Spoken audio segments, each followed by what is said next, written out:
Well, starting this week, David Whiting has switched from Wednesdays to Thursdays, so we go to the Register building in Santa Ana for the columnist for OC Outdoors for the Register, David Whiting. Hi, David. Hey, how you doing? Excellent, Ed.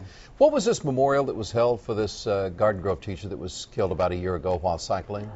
Well, it's kind of a sort of, it sounds at first a little bit like a very sad story, and there is a lot of tragedy, of course, involved. She was a intermediate school teacher and in Garden Grove and loved by many, many of her students and the teachers there. She's also a leader in the Trail Angels, a women's mountain biking group, and an amazing athlete in her own right, a black diamond skier. And she was cycling just for a few seconds in the bike lane on Santiago Canyon Road after coming out of Whiting Ranch last year, just about a year ago this last week. And a car swerved into the bike lane and killed her. But there was a one-year anniversary, if you will, a memorial service up there with a lot of mountain bikers, and they've turned it into something, I think, a call for action, and maybe something positive is already coming out of their efforts. Okay, we got some photos, and explain what this is. Well, here they are. They're coming up Santiago Canyon Road, getting ready for this memorial service, and this is the area where Christy was killed. It's a very busy area of Santiago Canyon Road, but relatively safe if you stay in the bike lane, provided that cars stay out of the bike lane. And I might add, that is a state law unless you're turning right and you have to cross a bike lane, and of course then you can yield to the bikers.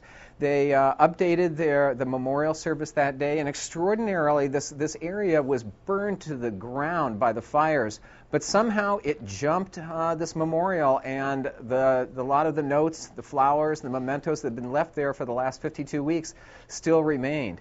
They a lot of moments of silence and a lot of thoughtfulness, but out of this tragedy, this group is really trying to make an effort to turn things around, and Debbie Brown, who is right here, was with Christy that night and is one of the leaders of this effort. And the effort's really all about sharing the road. It doesn't say that the bikes have rights. You know, we see some of these efforts where people are taking over the roads, and of course bicyclists have to have a lot of responsibility as well. But this is really an effort, a quiet effort, if you will, at this point, to ask car drivers and cyclists to share the road. And this sign was put up there that morning, and as the sun was setting, it almost came to life with the last rays of the sun. So it was a little bit of a magical time and a very interesting time. So her family are really the ones carrying the torch, trying to raise awareness for sharing the road with bicyclists. Are they going into schools at this point? Is there anything else going on besides a memorial like this?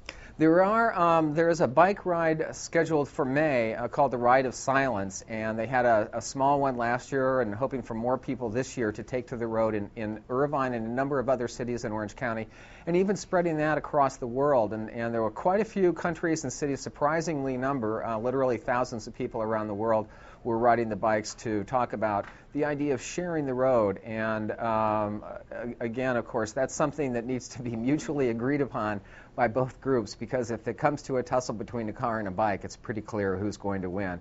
But if there is some good out of that, that might be some food for thought.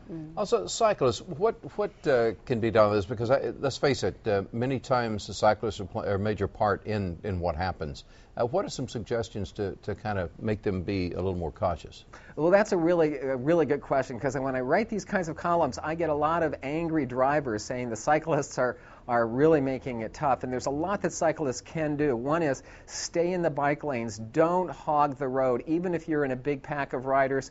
Technically, yes. Legally, there is some thinking that it's okay, you can have the rights of a slow vehicle. Be polite. That's the most important thing. Create a climate, a culture of courteousness.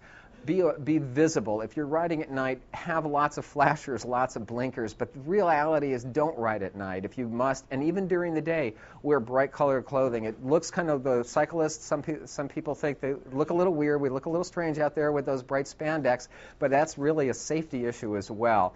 Make full stops at stop signs. Make full stops at red lights. Obey the traffic. It's not only the law, it's common sense.